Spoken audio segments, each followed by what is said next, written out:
Hello and welcome back to Pathfinder Kingmaker. A very interesting episode up ahead because we're pretty much out of quests. We have no quests left. We have one lead, which is Jubilost has come to us with an audience. So we're probably going to have another Jubilost companion quest, but beyond that, nothing. Absolutely nothing. So, I'm going to press R. We're going to go back to our throne room. And, well, that's it. We're going to see what Jubilost has to say before we decide what to do next. So we're probably going to do Jubilost's quest, then spend some time in the capital. That's what I suspect we're doing, but we'll see. Never know whose quest we'll get next. Oh, also, I forgot to do this ages ago. Knock knock. Do you have a new story bit? No.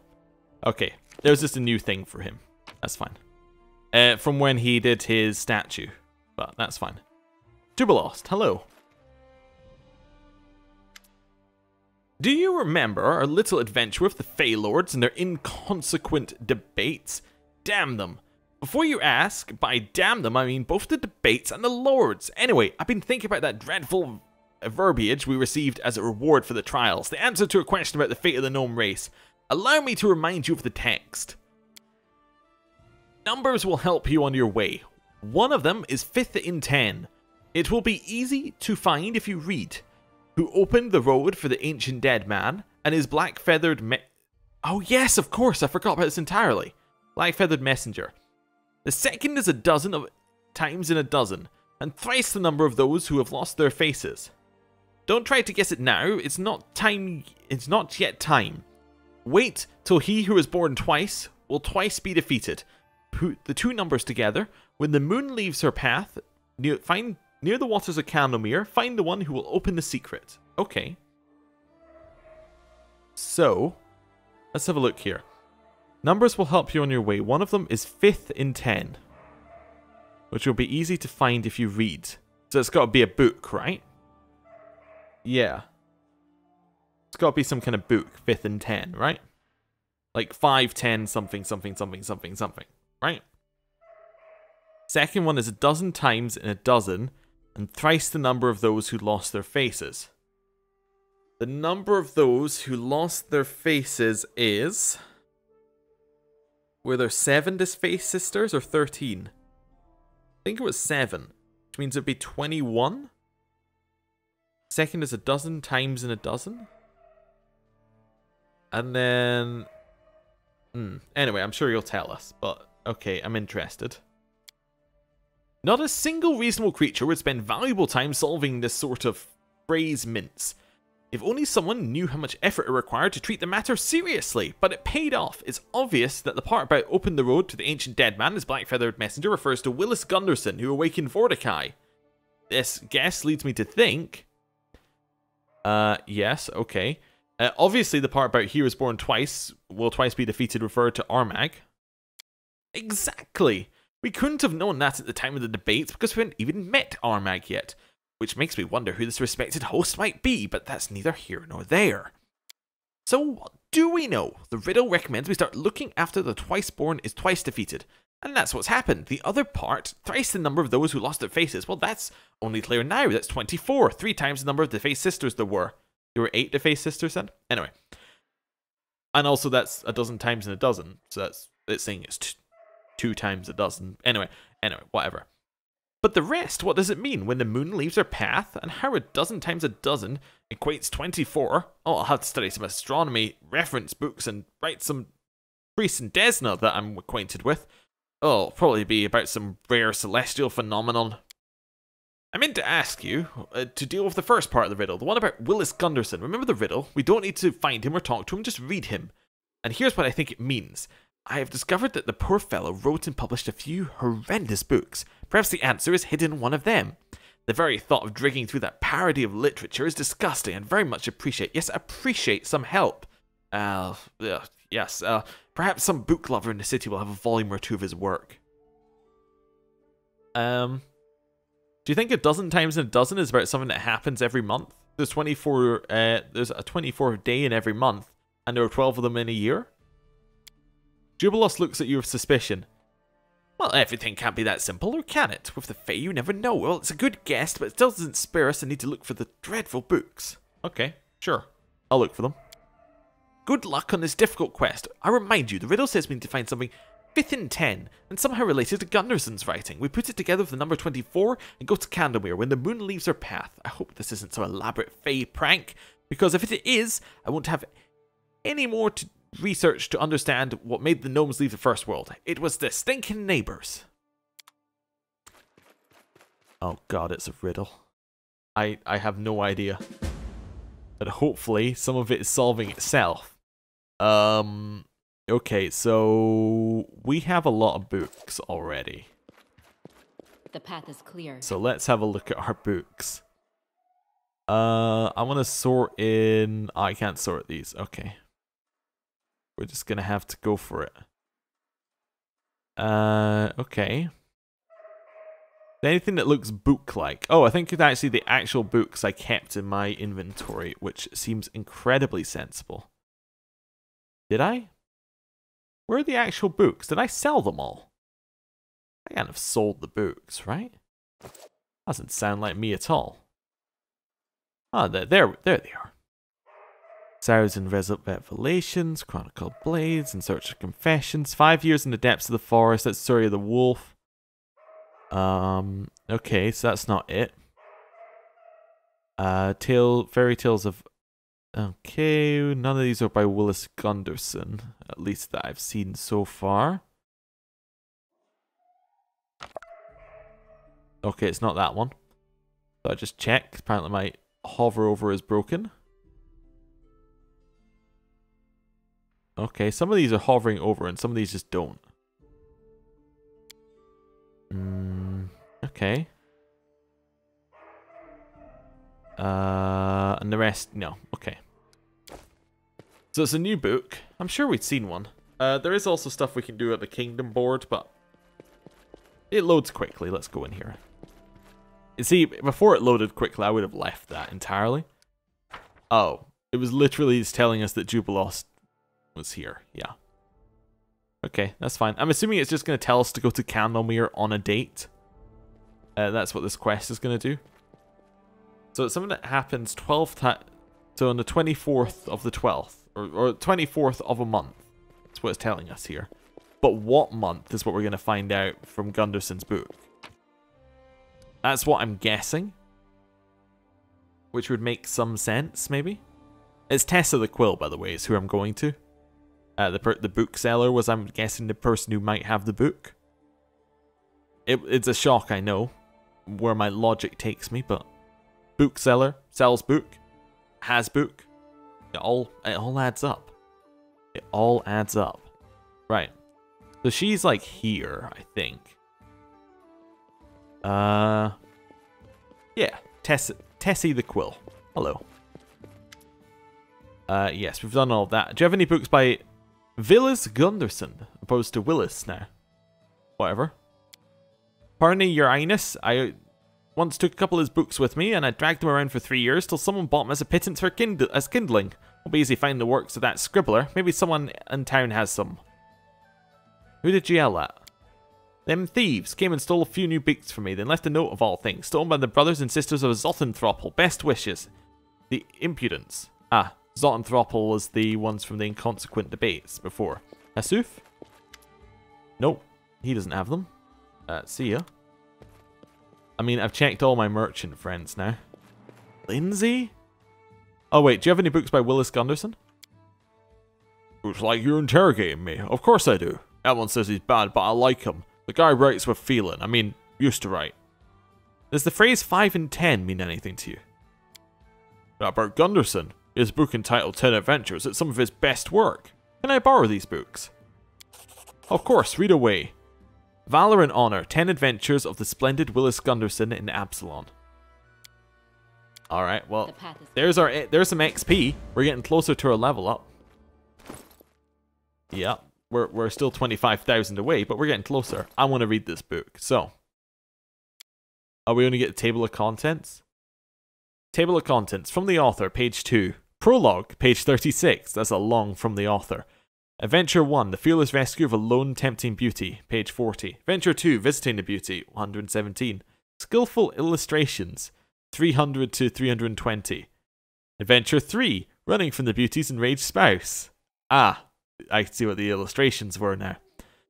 Adventure 4, hiding in the catacombs. Adventure 5, hiding in the corner of the tavern. Some recipes of food and drink studied by the author during his attempts to hide in the tavern. Adventure 6, seeking rescue amongst artists in the travelling circus. Adventure 7, in the tiger's cage. Adventure 8, running from the tigers. Adventure 9, failing to escape the tigers. That took a lot of pages. Adventure 10, salvation from the tigers by servants of the beauty's spouse. Reunited with beauty, a long conversation about valor and honour. Proper farewell. That's a long farewell as well. Epilogue. The author's parting words. A page for the author's autograph in case you were lucky enough to meet him. So 5 and 10 in the corner of the tavern? Or page 500? That's 5 and 10, right? In the corner of the tavern? Is it literally telling us to go to the corner of the tavern? It might be literally telling us to go to the corner of the tavern. In fact, I'm almost certain it is now. Jubilost is outside. Oh well, whatever. He's inside as well, because he's our minister of affairs we don't talk about. Right, Jubilost, hello. Right, what's up? I found Gunderson's book, the one we were looking for. Let me see. It's a good thing I'm not a follower of Shaylin, or I'd throw this thing in the fire right now and draw the deity's wrath. Just look at this language. Shivering, she clanged to my shoulder and whispered, Willis, you are my only hope. Only your well-developed adventuring skills, your daring mind, merciless eloquence, and shameless courage can save a poor girl like me. But I digress. We need something that's 5th and 10. Obviously, it's about the 5th adventure from this book. The name of the chapter is In the Corner of the Tavern. Sounds like a place, but which tavern is it? The nearest one? Or who or what should we look for there? Wait, we know the place, the tavern at number 24. You reasonably assume that 24 is the day of the month and we have a time and a place. I propose we meet at the Capital Tavern on the next 24th and see what happens. Meet Jubilost at the tavern on the 24th. Okay. Sure. Let's do that. That gives us 10 days. Can I upgrade a region in 10 days? Yes! Bread and circuses. We can't do it. Okay. How much do we have? We have 1,000. Oh, perfect. I can set off the... there's like the Great Road one, right? I remember it. Restoration of the Road of Shields. Cost 1,000. Takes 90 days to solve. Neither one is available. That's annoying. His ends in 12 days. Okay, so we can do something else that takes 7 days. So, Royal Hunting Grounds and Erastil's Holy Place. If I go up to our map and have a look at these. So these are in Trollos? Nope. No, okay, so those are all upgraded, right? No, it's the North Null Marches. So we can either have this be Erastil's Holy Place or the Royal Hunting Grounds. I don't really want to do either. I want to do Bread and Circuses and Varnhold, to be honest with you. But I can't do that, because that requires one of those ones, and they're all busy. Okay, when do those ones end? Let's do a little roundup. So this one is in 12 days for Keston's. Keston's 12 days. Okay. We have 7 days for Octavia. Right. We have 9 days for Tristian. We have 10 days for Magyar. And we have 11 days for Lindsay. Not that we really need to use Lindsay right now, but there you go. How long does it take to upgrade someone? I'm sure we fixed that as well. So it takes less time to do like the support. It still takes 14 days. There's so many. We just have to skip days. That kind of sucks. I think we have to skip days. Because we aren't able to get there until the 24th. Unless there's something else that we can do that takes less days. Let's see if there's any of these that we can do that sound like... That's not us doing that. Enhanced border control. No. That's fine. Support. Strengthen. Support. Research into nature of curses. No. Okay. So, I think we have to skip days. Because there's nothing that we can do that will get us there on the 24th. And we have no other quests. Yeah. Okay. That makes sense to me. I have to skip 7 days. Not 7 days, 10 days. Yeah. It's kind of annoying, but there we go. 3. Well, it's when it reaches 24, isn't it? A noble in trouble. Amiri, go solve it. That's fine. Right. Rats everywhere. Jubilost, go solve it. So the capital is swimming with rats. Yeah, Jubilost can solve that one. That's as finished Octavia's. Triumph. So 7 community, 4 military, and 3 stability. Lovely. 3 thinkers. I am going to send Octavia off again. That's Tristian, loyalty 3. 24. That's Magar. Economy 4. Right. Now the 24th. Time to go meet Jubilost in the tavern. If I go and have a look at our curse as well. So we got 17 days till the curse. So it's probably going to be a 7-day thing. Or a 14-day thing. Yeah, something like that. Anyway, we'll see. We'll see. Let us be careful. Right. Yes, I want to leave. That's fine. So I also have 2 things I want to do now. I want to get Road of Shields started, and I want to get the and I want to get Bread and Circuses done. So those are kind of our main priorities. The Road of Shields is a 90-day thing, so the sooner we can get that started, that is absolutely the best thing if we can get it started right now. Although I think that Heston's probably the best one. Well, no, Maker we can start, right? Yeah, I think he could do that one, but he can also do Bread and Circuses. Maybe Keston's the best, but I think he can do either. I just, yeah, that'd make a lot of sense, but you get what I'm saying. Right. Anyway, tavern loading. Let's, so it's in the corner of the tavern or something like that. We'll see. We'll see. Right. Quick save. Just for luck, you know. And it's done. Right, we can move. There's Jubilost. And there's somebody called Luna we can't speak to. And there's a bag. Oh, we'll have that. Hey. Looks like that's our moon.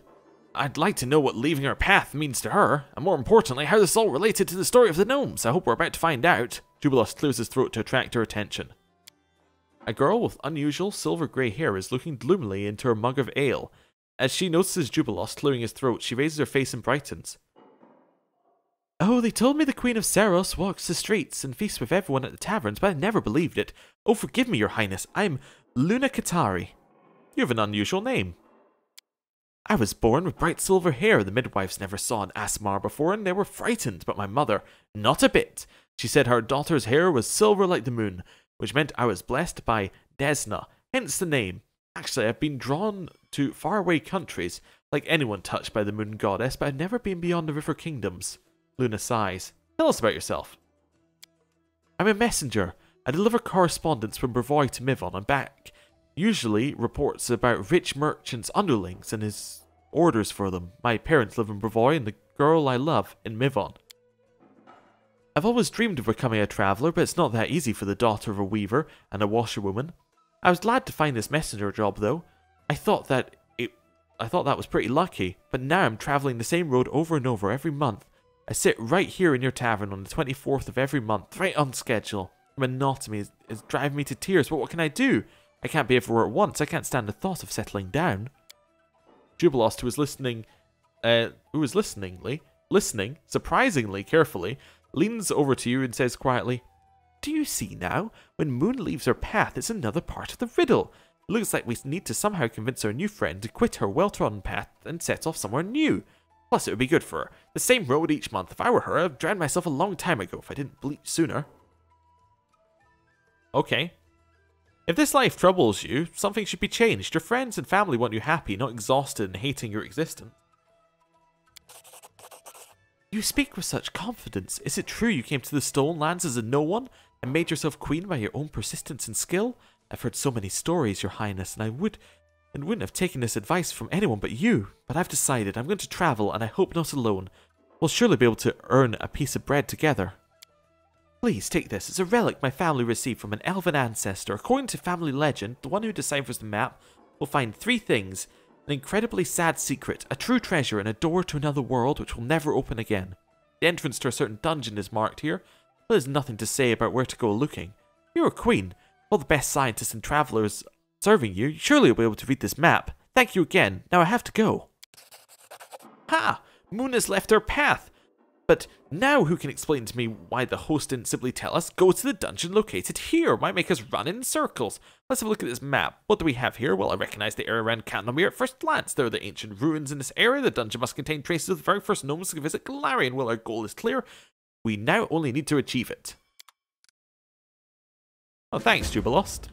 I appreciate the explanation. We're, by the way, 18,000 XP away from a level up. We are so close to level 14. And if we can hit that before the Bald Mountain hits, or Bald Hilltop hits, that is huge. That's such a power increase. Well, it's 1d6 for us, but, you know, for other classes, it's a power increase. Actually, it might be the next level of spells for us as well, so I might be underplaying it. But anyway, we can head out. Yeah. Which means I probably want to start the restoration of the Road of Shields as soon as possible. I like that the summoned leopard is still here.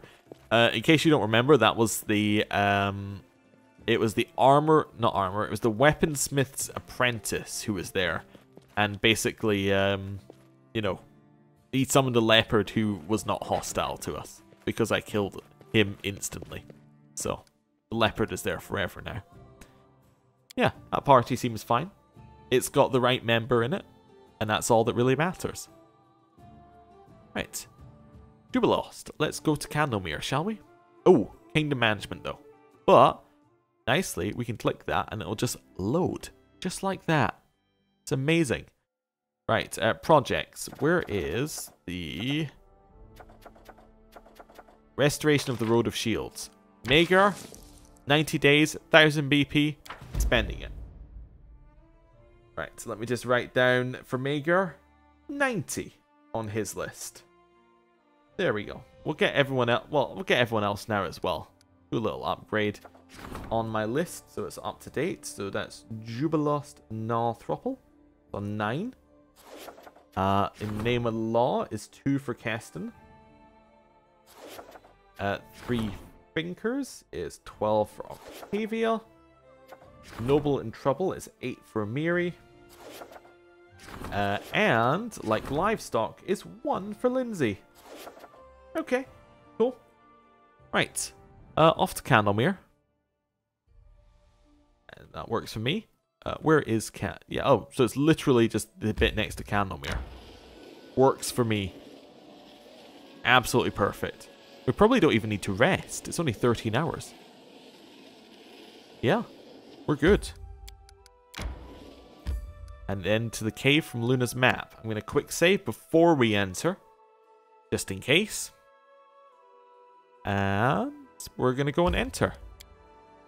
Okay, so ancient gnomes came out of here. It's connected to the first world. All sorts of weirdness could happen in this cave.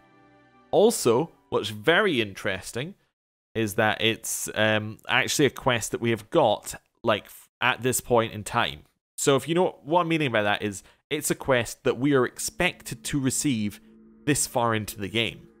So it's going to be the right level. Like, in terms of level scaling, everything's going to be where we are at. Tread lightly. So we'll see how this goes. If there's a fight. Oh, there's gnome ghosts. Look, I have blue paint. Can we paint your faces, your hair, your clothes? You see that? Someone wrote the end in one of the walls near the entrance in blue paint.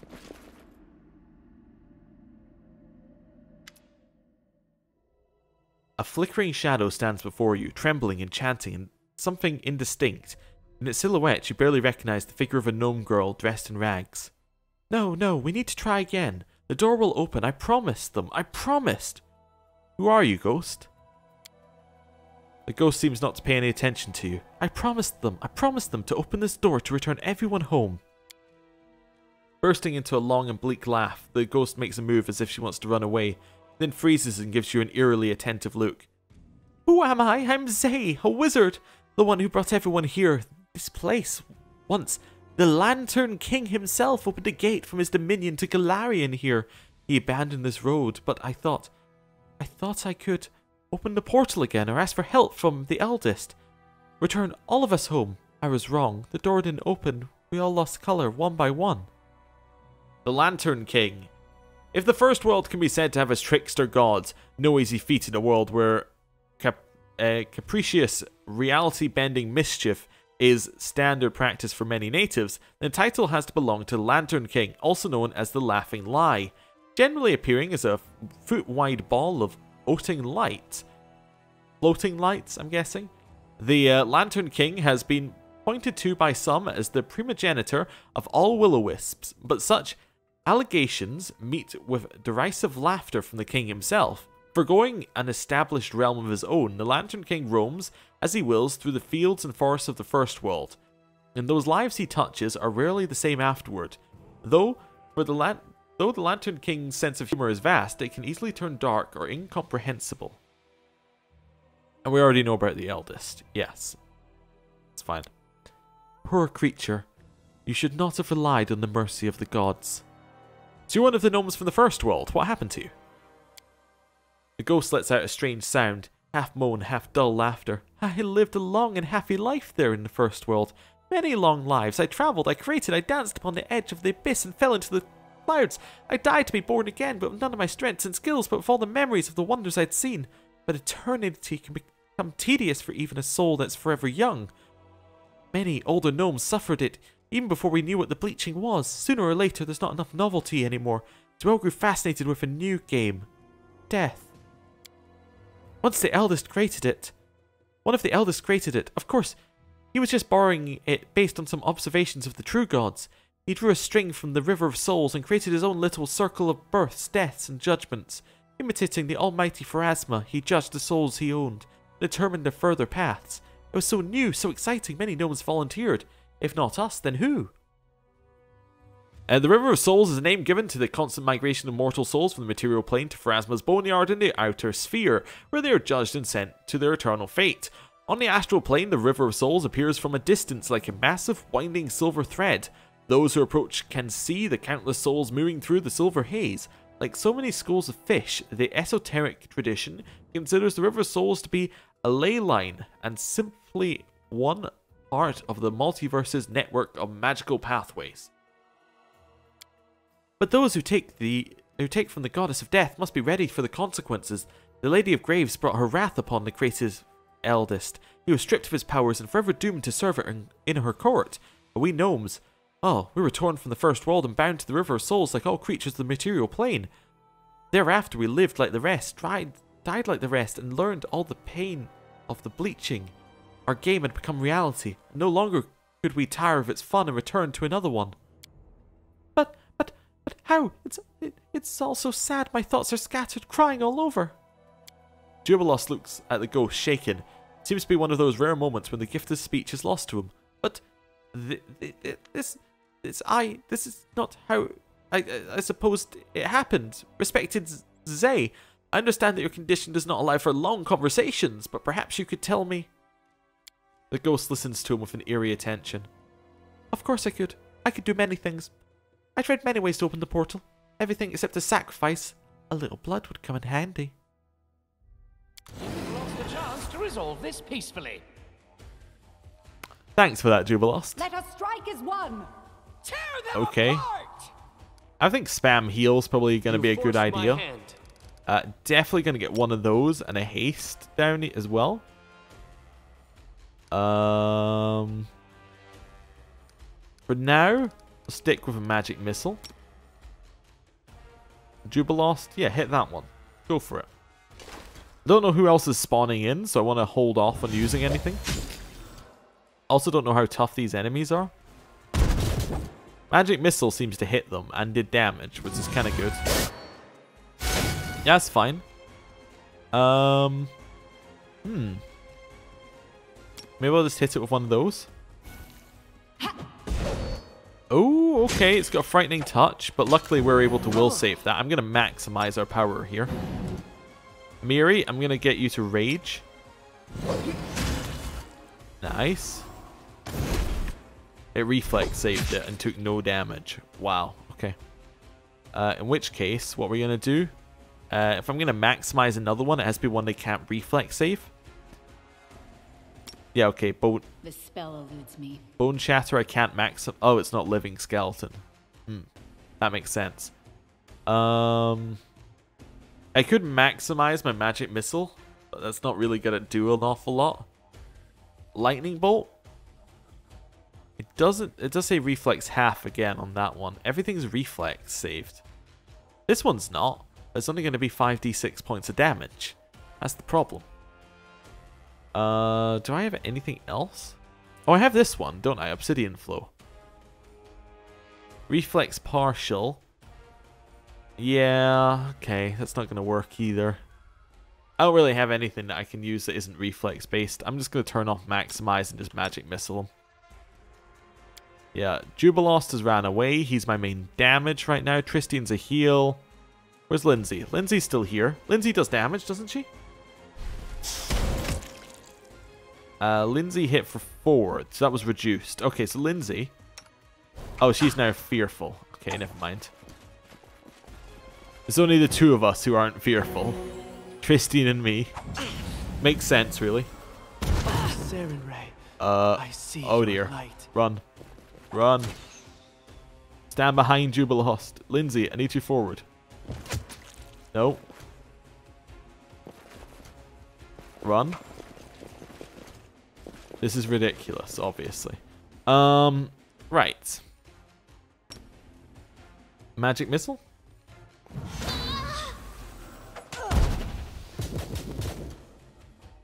That was good. Do it again. We're the only one who isn't feared. Okay. We still have to run away. Okay. Oh, Valerie's broken out of it, as has Amiri. Lovely. Okay. Another one coming in.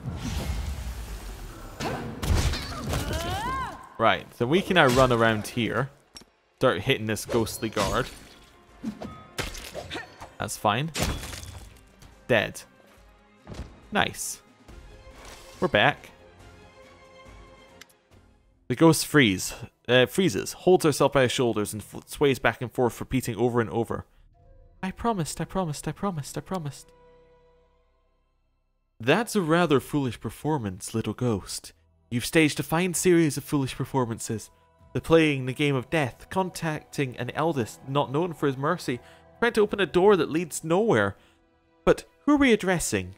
Greetings, Sorceros, and of course you, most persistent of researchers. We see you solved a riddle. Jubilost folds his hands on his chest. We did? I might still fail to understand why you sent us the long way around instead of just telling us everything from the beginning. Some truths must be discovered to be known, or seen with your own eyes. The host nods at the pile of gnome bones and the shivering ghost. Is what Zay told us true? About the game of death and Pharasma's punishment. Yes, one of our eldest brothers thought he could steal from a deity, and the gnomes that answered his call thought they could play at death. Death decided otherwise.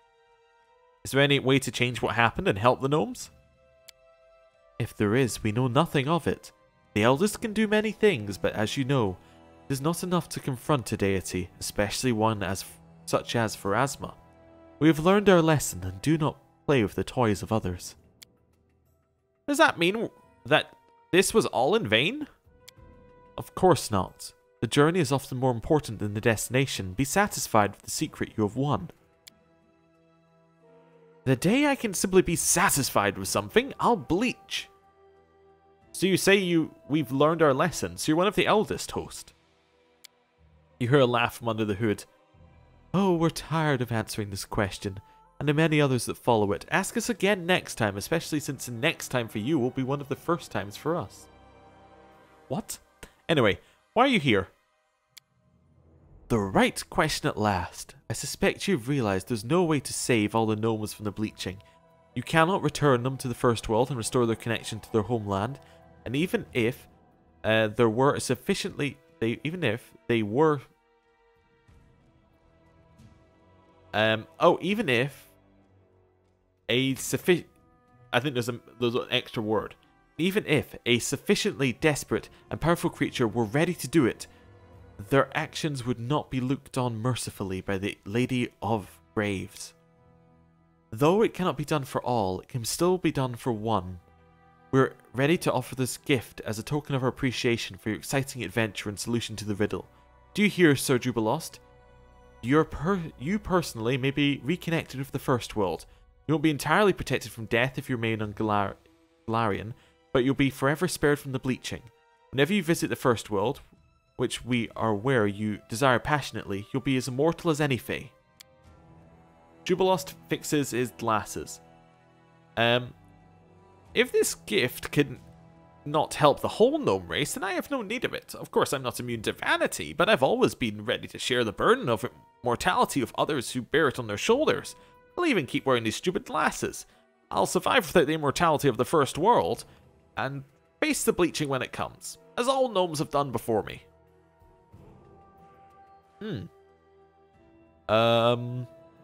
Well, I'm tempted to just go with letting Jubilost do what he wants to do, but I'm also like... option number 4 is definitely like, maybe. It's very tempting. It's very, very tempting. I'm gonna go for it. Because I'm very... that was my first thought. As I was reading it, that was what I was thinking. As in before, when I was reading this one. Like, why is it only for Jubilost? Why not for me? I solved the riddle. You know what? I solved the riddle. Give me the prize. If Jubilost doesn't want it. Great. Can I receive Jubilost's gift instead? Excuse me? Sorry. I've read what it said, but I'll now do the proper bit. You will have other opportunities to gain immortality, and the many problems that go along with it, Soroceros. Let someone else prove themselves this time. Excuse me?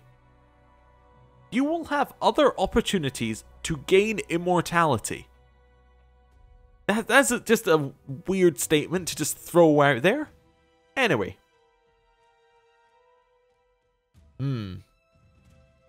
So are we gonna influence Jubilost? We can probably get him to become immortal. But my general rule with these companions so far has been to let them choose their own path. Mostly. You know, a little guidance here, a little guidance there, but mostly let them have their own decisions. So this is one of the most important decisions in your life. Do what you think is right.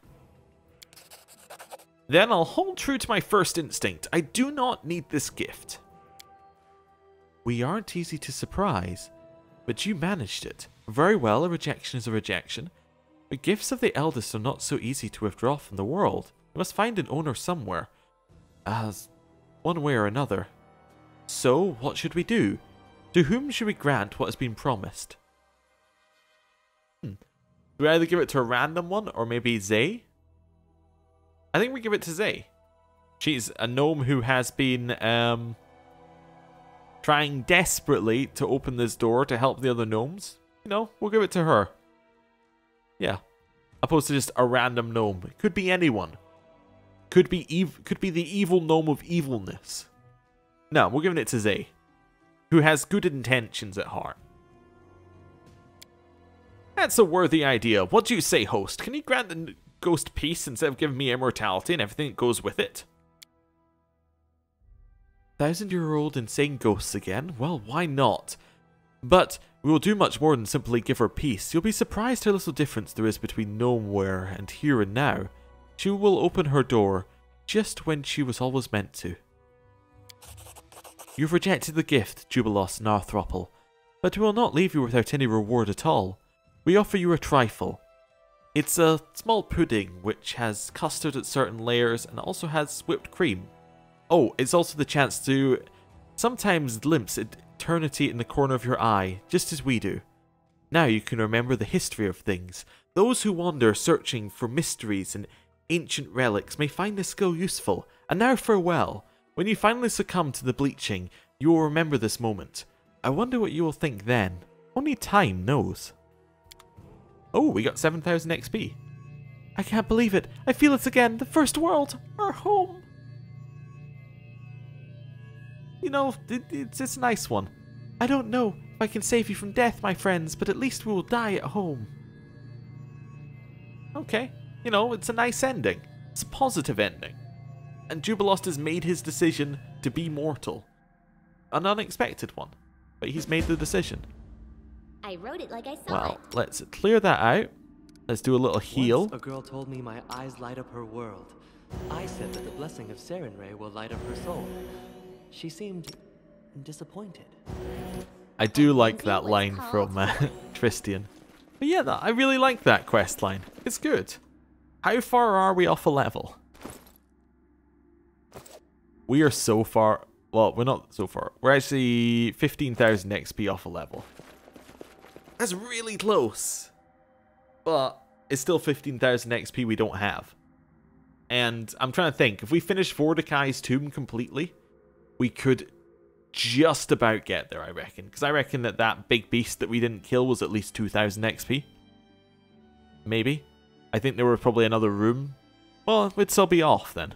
Yeah. Okay. Well, I'm going to travel back to our capital. It's alright. Well, that was good. What have we got in our kingdom now? Like livestock, Lindsay has failed. The advisor's agents attempted to board the slave trader's ship disguised as the human stock. They'd hoped to free the slaves. Unfortunately, the slave traders found weapons on them. They reacted quickly and set sail before the guards could board the vessel. Ah, okay. Well, not great, losing 50 BP. In fact, fairly bad, but that's okay. Right. May we have a moment of respite? Yes, Tristian, who speaks from, you know, a cave in the middle of nowhere. I don't know why I loaded the main square. I don't need to go to the main square. I just need to press R. But, you know, we'll let it load in and then see what we can do. Right. Once we're in here, press R. It really did not like me doing that. Oh, yep, that's what happens if you press R too quickly. I remember that. Okay. Quick save. Just to add on to things. Right. In here. Right. So, let's think about what to do now. I think I'm going to end the episode here. Thank you for watching. And then next time, we're going to do the kingdom management into probably the ancient curse. So thank you for watching. I'll see you next time. Goodbye.